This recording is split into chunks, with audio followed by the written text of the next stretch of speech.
Hello and welcome to the Probe's fourth episode. This episode is about the structure of the news story. By the end of this chapter or by the end of this session, you should be able to know the structure of the news story.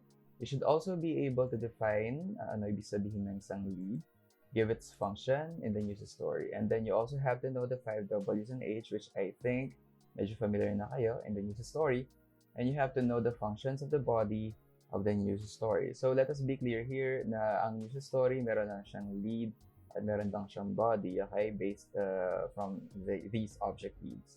So keep that in mind. Okay, so it's just that the news story is the foundation of the newspaper. Okay, at the outset, it must be pointed out that there's no single way of writing a news story. Walang ganon, walang isang way na dapat maisulat siya. So if you look at the reports of any two newspapers na may pareho about the same incident, makikita mo na yung kanilang variation is clear. However, a young reporter just like you will be discovering that most of the stories they get into this form na medyo meron silang konting similarity. So despite the way that a particular incident was reported in two separate papers, in two different papers, you will notice as a young reporter that they are following a basic form, okay, from which these styles will just emanate, will just be built on. Okay, so a novel or a play may begin by setting the plot. So, usually kapag ang story, di ba, inumpisahan, kinaklarify mo na yung setting, ano yung weather, anong oras yun of the day, saan siya nangyayari, right? Tapos, ibibuild na yung story towards the climax, yung kasukdulan ng mga events, right? That is not the case for news writing. For news writing, unlike a novel or a play, okay, or actually nearly any other piece of writing, creative at that, which begins on the setting or groundwork for the plot, ang news story, it uses a reverse structure. By saying a reverse structure, it opens with a summary or the climax, ayan, nandiyan siya sa pinakataas, in its lead paragraph, and then develops the rest of the story by giving details either in chronological or in an order of decreasing importance. Ganun yung structure ng news, okay? So, if you can see, as you can see here, it's an inverted pyramid. All of the meatiest, all of the most important, most significant parts of the news story are put right at the top, okay, sa may lead. And then as you can see here, pakonti ng pakonti yung space as it goes down. It's because the less important or the less important details will just follow that lead paragraph. So keep that in mind, ha. Kapag nagsulat ka ng isang news story, make sure na itong picture na to, you put it in your mind, as in you set it on a stone. Okay, you put it in your mind. Kasi remembering that the news has this physical manifestation of its concepts, of a model that represents it well. It's easier to write it down. Okay, ganun. So think about that reverse pyramid, and then consider the following story. So when you're writing the news, you are following the inverted pyramid model, when you see a fireman rescue a child from a burning building in Doña Aurora Street, you will naturally begin by saying that I just saw a fireman rescue a child from a burning building in Doña Aurora Street. Diba? Kapag diba, limbawa, you were like, you were walking in Doña Aurora Street, and then you saw that a fireman is in the process, okay, of rescuing a child from that burning building. Doon ka mag-i-start, diba? Doon sa nakita mong yun na detail na napaka significant, right? Okay, so you just think about that. when you see an event, agad mo sasabihin, di ba, well, if it's an unfortunate accident on the road, like we will begin by saying na, merong isang tricycle at saka isang motor na nagbanggaan dun sa may kanto. 'Di ba? Ganun yung start, 'di ba? Ng mga sinasabi mo. Parang you will immediately begin with a summary of the news story. You will not actually you will not actually start your account with a description of the colorful patterns formed in the sky by the setting sun as you walked along Recto Street. You will immediately begin with the most important thing that you saw.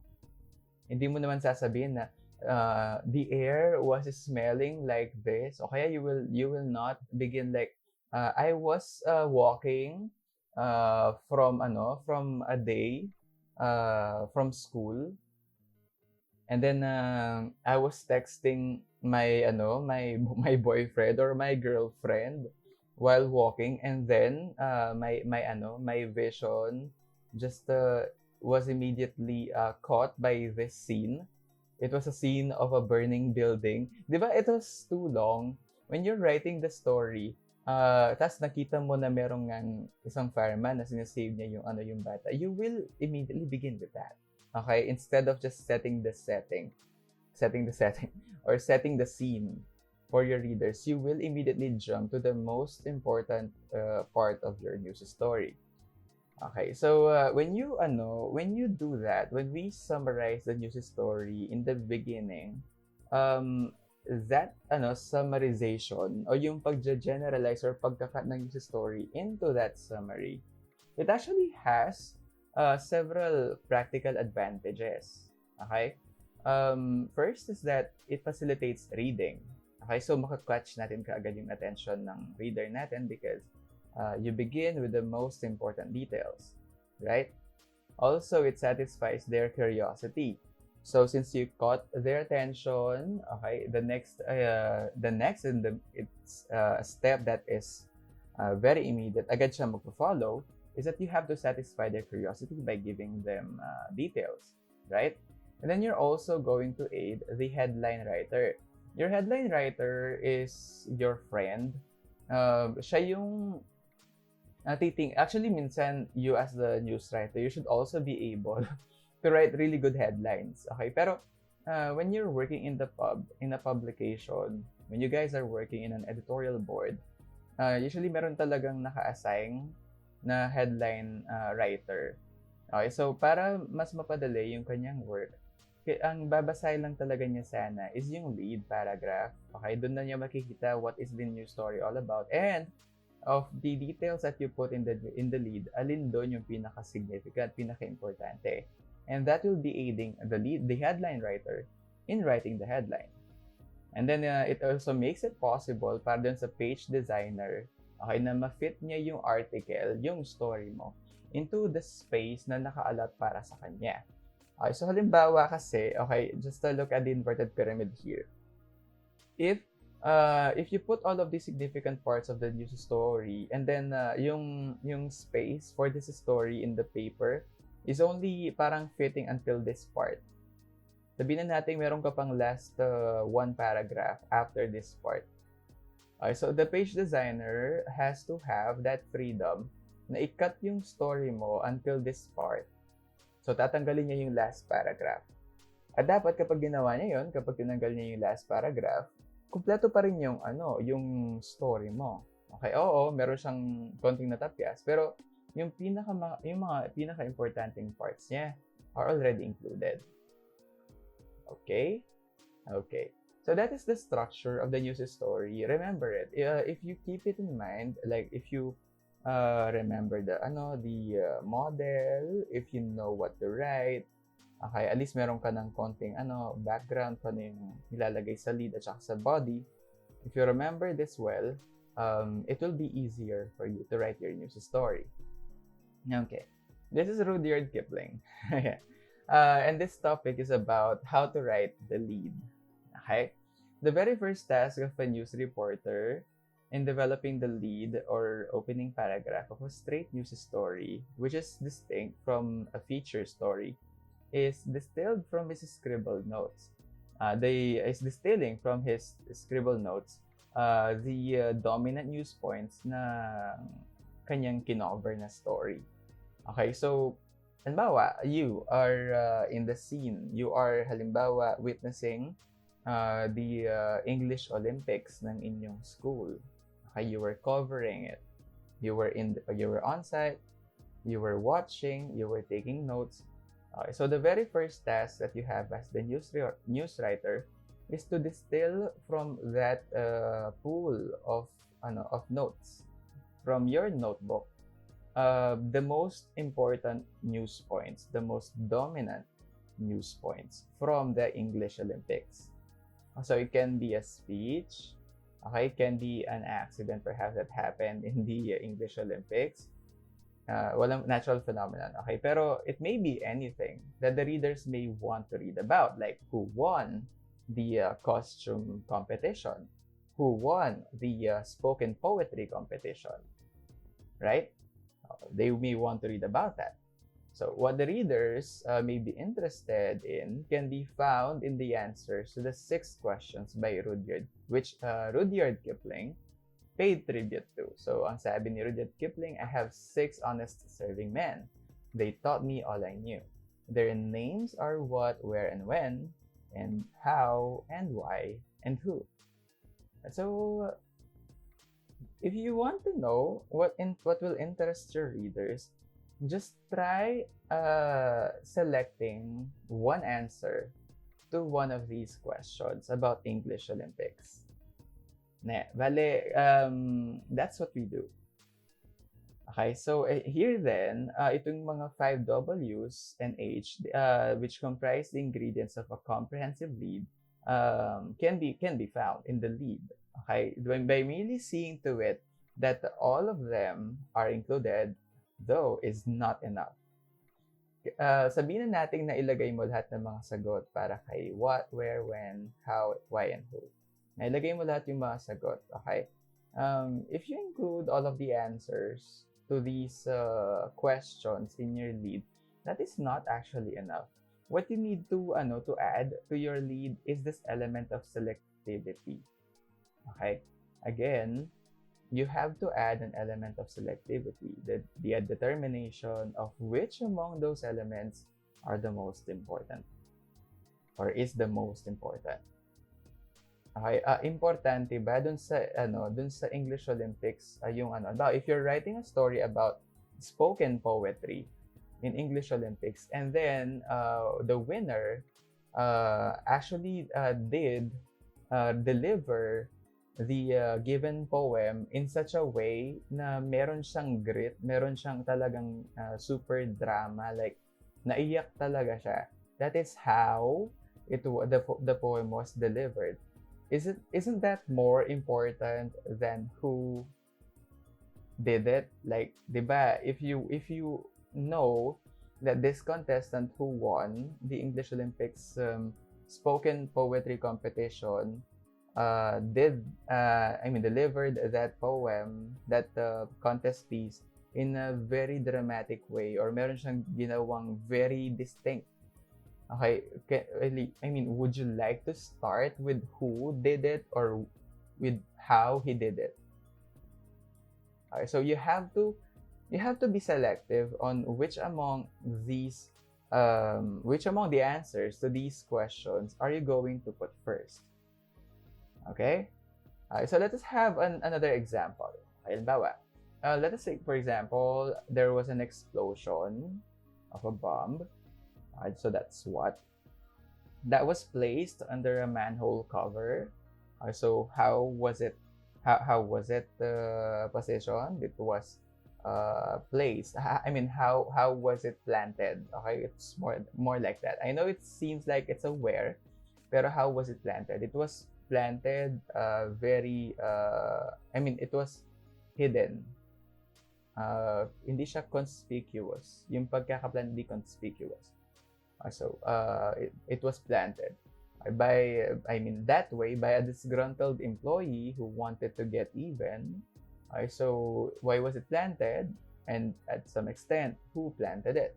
at the corner of Recto Street and Quezon Boulevard. So it's obvious where. Yan. And then at 12 noon, which is when, with thousands of people on the street, resulting in the death of the son of the city mayor who was just passing by at the moment, and 12 other persons, which answers who. Now, any one of these elements in this case, it can actually serve as a springboard para mapropel mo yung news story mo. Yung opening words mo could emphasize any of the W's. Halimbawa, you would like to start with what happened, that's possible. If you want to start with who was involved, when did it happen, where did it take place, how did it happen, or why it happened, it's possible, okay? The point is that there is no one formula, okay, that can apply that also guarantees a good lead. Even, actually, a very experienced newsman can feel it carefully in his mind before he puts it on paper. And if he's not satisfied with it, kung hindi siya satisfied dun sa ginawa niya, pwede niya i-delete lahat ng sinulat niya or rip the sheet of paper out of his notebook and try again. Because he knows, and you should know too, that once you have a good lead, the rest of the story just tends to tell itself. Okay, ikaw ba? How would you write the lead for this story? If you're gonna be asked, saan ka mag-i-start? Because if you're gonna ask me, I think I'll start with the fact that the son of the city mayor who was just passing by, was killed in the incident. Or I think this can also be called an act of terrorism. Well, how will you write the lead for that story? Since you are the news reporter, what will you do? Because once you have written a good lead, the rest of your news story will just tell itself, sabi nga. Ayun. So, think about it, okay? And always strive to have a good and an appropriate lead. Ayun. So, while the writer, though, strives to give everything in the lead, okay, alam naman, okay, we want to feed nga as much as possible everything to the reader, dun pa lang sa lead. Meron pa rin tayong mga bagong trends in writing it, okay, which is also something that looks like avoiding cluttered or unnecessarily bulging leads. So what does that mean? In the course of telling everything to our readers in the beginning, in the lead of our news stories, minsan baka masyado na pala siyang maraming details, masyado nang cluttered yung ating ideas dun pa lang sa lead. Okay, nakaka-overwhelm na siyang basahin. O alam natin na na may mga important key details na nilagay, pero you may also succumb to giving everything, okay, in the lead, which makes the lead bulge too much. So, how do we organize the lead? What do we need to do? So, first is we have to consciously strive for opening sentences of not more than 20 to 30 words. There is something unique about limiting the number of words to write in any part of the news. So if you limit it to 20 to 30 words, that may encourage you to think deeply. How will you write the lead? Kasi you have a limited number of words. The second thing you can do is by not slavishly including so many detailed answers to the 5 W's and the age. Halimbawa, you would like to include the answer to the what, pero you think that the answer is just too long. So what will you do to that answer? Siyempre, medyo isa-summarize mo siya ng konti. Okay? Para hindi siya punong-puno ng super daming details. Okay? Kasi importante rin kasi ng konti yung when, tsaka yung why it happened. But if you are going to put details to all the answers to these questions, you may actually suffer to super bulging leads, and that is not going to work well for your news story. Okay? And then you can now, if there are details na hindi mo nasabi sa lead pero tingin mo importante rin naman sila, you can just relocate, okay, relegate one or two of the 5Ws and H to the second or even to the third paragraph if there is a third paragraph. But still, the point here is that do not try to tell everything at once. Okay, you have to write the most important facts first. Do not give all of the details at once. Okay? Remember, right? Remember, you may have to strive to include all of the details in the news story, pero that does not necessarily mean that you will be putting them in one place. You have to be selective in writing the lead. Okay, again, you have to add an element of selectivity. Mamili ka. Okay? Okay. Now, also, do not despair kasi meron namang chance for you to write them pa rin naman. It's just that you have to really be a very good judge of the facts that you just gathered. Ayan. So, let us now move to the body of the story. Remember the inverted pyramid. Okay, so natapos tayo sa lead, which is presenting the summary of the climax of the event already. So, the body now must emerge from the lead. Yung body ng story, ng yung news story, must emerge from the lead. And the dominant point made in the opening paragraph must be fully born out and developed in the sentences na nasa body. Okay, so if the reporter, if ikaw, nag-start ka sa summary lead to give a story in a nutshell, then they only have the task of retelling the story. You, as the reporter, you only have the task of retelling the story with sufficient details na in the second paragraph or in the third paragraph. And how do you arrange them?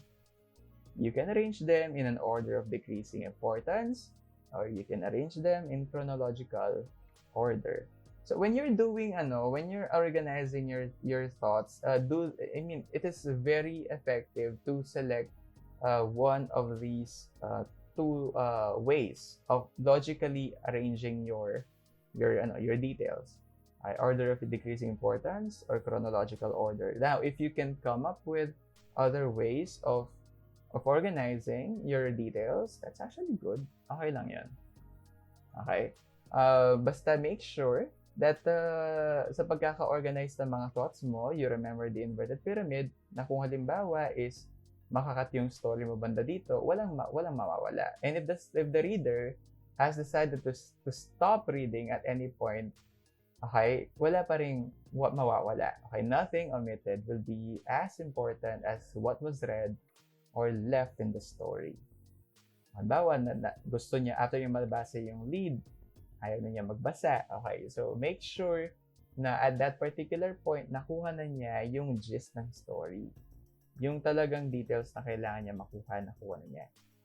Okay, ang purpose ng body is, it's actually either of these two purposes. Okay, first is it explains, or it can also elaborate the features or the feature that is presented in the lead. Okay, yun yung gagawin niya. It can explain, it can also elaborate. Yun yung purpose ng body. So if you want to give some explanations, some more details to the answers to the 5 W's in H, pwede mo siyang hindi gawin dito sa lead, pwede mo gawin yon dito sa part ng body. Ayan. And then the next and last purpose of the body is it can also add or it can also amplify some minor features na hindi mo na-amplify doon sa lead. Ayun. Okay, so this is the probe, and it has been really good working with you through all of these sessions. And I hope that through these video lessons, you are learning more and more about campus journalism. The reason why we started with the news, again, it's because it's the foundation of the paper. Okay, so mas maganda kung magaling, kung marunong ka, kung hindi ka man gagaling, okay, kung at least marunong kang magsulat ng isang news story. By the end of this lecture, you should be able to know the structure of the news story. Kailangan din alam mo na i-define ng lead, ano yung functions niya in the news story. You also have to know your 6 friends, the 5 W's and H in the news story. And then you also have to know the functions of the body ng isang news story. And so this is Sir CJ, and I hope that I will be seeing you in the next sessions of the probe. Have a good day.